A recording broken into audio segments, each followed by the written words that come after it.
By carefully considering these factors, you can make informed decisions about taking on debt that supports your financial growth and stability, minimizes risks, and aligns with your overall financial goals.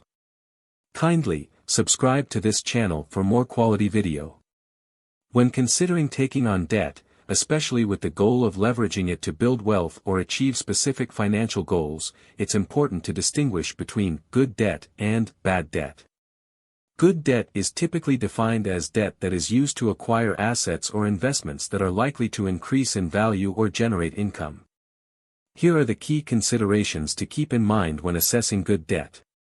1. Purpose of the debt. Investment in appreciating assets. Good debt is often used to finance investments that are expected to appreciate in value over time, such as real estate or education. For instance, taking out a mortgage to buy a home in a growing market can be considered good debt if the property's value increases. Income generation. Debt used to purchase income-generating assets, like rental properties or a business, can also be considered good. The income generated should ideally cover the debt payments and provide a positive cash flow. 2. Cost of debt, interest rates. Low interest rates. Good debt usually comes with relatively low interest rates, making the cost of borrowing manageable. For example, student loans and mortgages often have lower interest rates compared to credit card debt.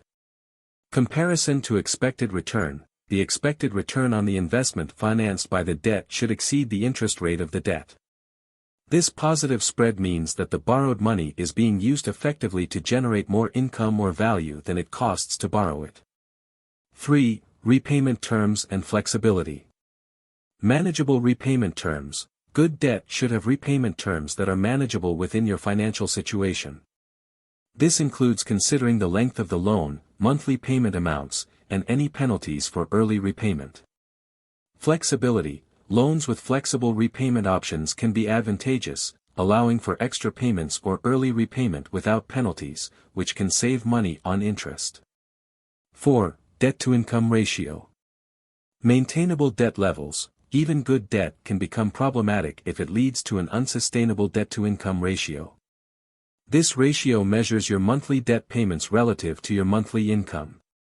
Keeping this ratio at a reasonable level ensures you can comfortably manage your debt payments along with other financial obligations. Avoid over-leveraging. Taking on too much debt, even if it's considered good debt, can lead to financial strain and increase the risk of default, especially if income is reduced or unexpected expenses arise. 5. Risk assessment. Market and economic conditions. Assess the broader economic environment and market conditions related to the asset being financed. For example, real estate markets can fluctuate, and what seems like good debt can become burdensome if the market declines. Personal financial stability. Consider your own financial stability and job security.